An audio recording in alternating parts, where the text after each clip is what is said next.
This direction, as the sign tells us, we have downtown, specifically downtown Hamilton. I've actually been in Hamilton almost 3 weeks, and I haven't made a video about it yet because it's so close, I don't know how to start. And I've made videos with Hamilton, but this will show downtown in the central part of Hamilton. Right here, this is Highway 93. Go through western Montana from the Idaho border to Canada. And this is kind of the main road through town. Well, it is the main road through town. And here we have Main Street, and we have the old downtown. Lots of brick buildings, local shops. Let's see what's there. So sometimes when I go to small towns, I try to be a little bit critical and point out that the most obvious tourist place, like what we see here, is not all of the town. Not all of the town. But two things. I don't feel like being critical, even though that is true. There is a lot of Strody parts of Hamilton. And second, this downtown, while it is, nice for tourists, actually has a number of local businesses that people in the town actually go to. So a lot of people, they do walk up and down this main street and go to the cafes and hang out every day. So it's nice. So there we have fine jewelry. So a number of these shops are, here's our Magic Supply store. A number of these shops are for rather affluent people. And this gets into a more complicated thing that I can't cover today, like what is the economy of Hamilton? I think I've been here 20, 25 years, and I'm still not sure because it's a mixture of local people working service jobs, and then there are a lot of affluent retirees and a lot of tourists that come here. So some of these stores, you have an office supply store, are places that, just locals come to, and some are much more oriented towards affluent retirees and tourists, and affluent children, apparently. And of course, walking down a main street, especially like a small retail main street, does not give a complete view of what a city's like, but it's a good place to start today. There's a bookstore. Nice place to buy books. Any place to buy books is a nice place to buy books.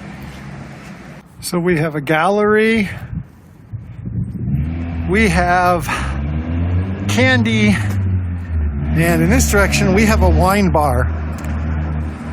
I said in Depot Bay, you can't live off of cannabis and saltwater taffy. You can't live off of art, candy, and wine, but you can have a lot of fun trying, I guess. Right here, we have a marker that this building is in the National Register of Historical Places. And some people, if you are on the East Coast or in Europe, you might laugh.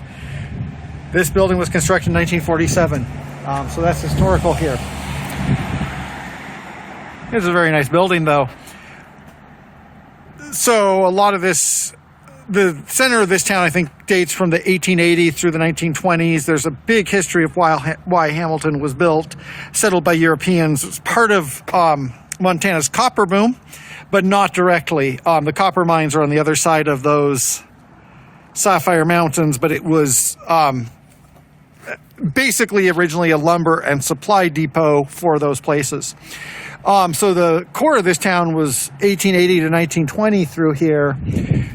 And that's why you have a lot of these brick buildings, which I also mentioned in Missoula.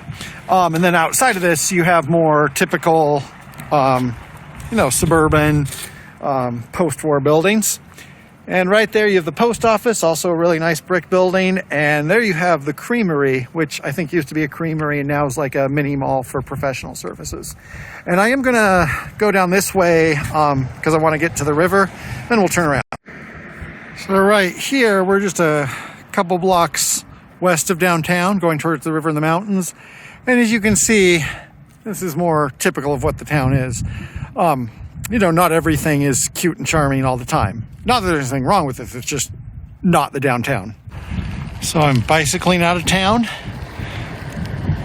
This has a lot of offices, a lot of small medical offices and other professional offices.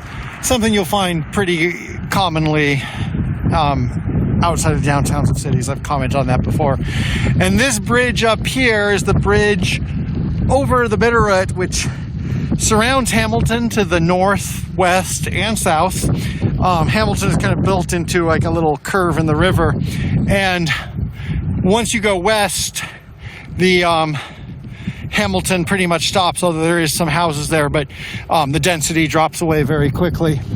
So we'll see the river, then we'll turn around. So there's the Bitterroot River.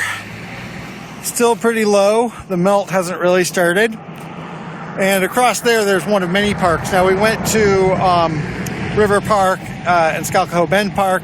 Those are all connected. Pretty much you have continuous or almost continuous river access along the river, which is very nice.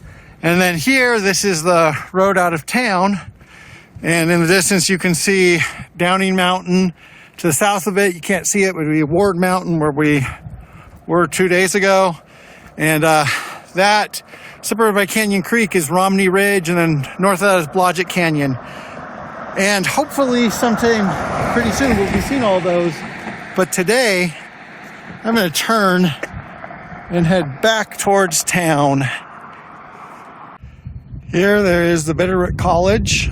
This is a community college that was in the process of opening up when I was here 2010. Now it's in business, and I wonder if they need ESL teachers.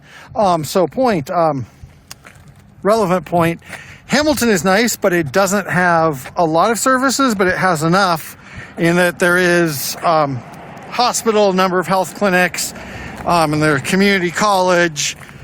So there are enough services here, but still a little bit hard for a young person or person of any age to find everything they need here.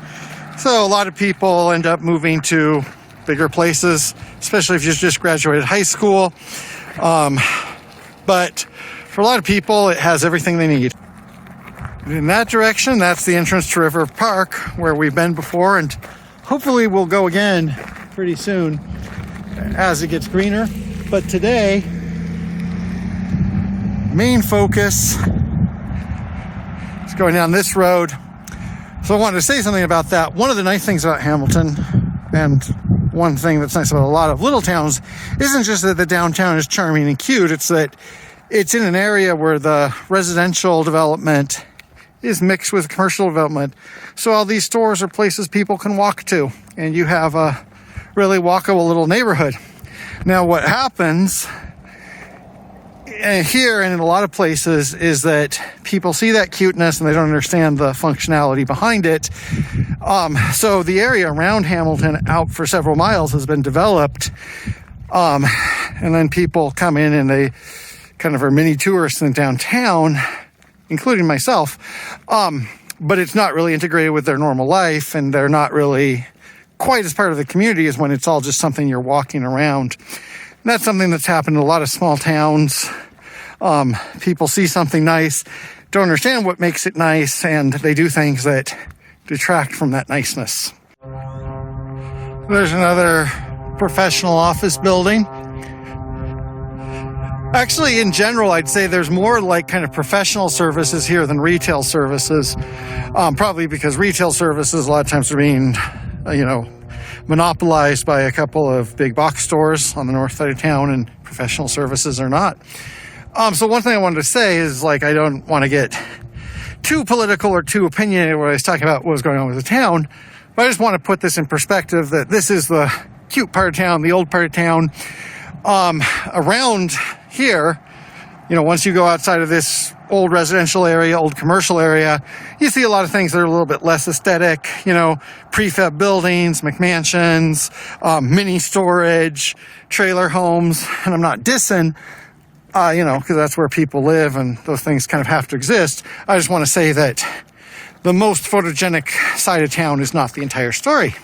We have a free book gazebo out in the library, and so many things, a lot of which, of course, are, like popular novels the past 50, 60 years. But I might go home and study some Plotina. That's an impressive looking building. In that direction, we have more residential stuff like that. But today, we're going to go this way, back to the center of town. So I'm going to see the library. Don't know if the library's open today. It doesn't look like it is. I spent a lot of time at that library. Both the building and the library itself are very nice. And like many libraries in smaller towns, it is a community gathering place. There's always something going on there. And of course, always lots of books, which especially, notice it's snowing right now in April. So you imagine in December and January, when it's much darker and much colder, books are one of the main things to do.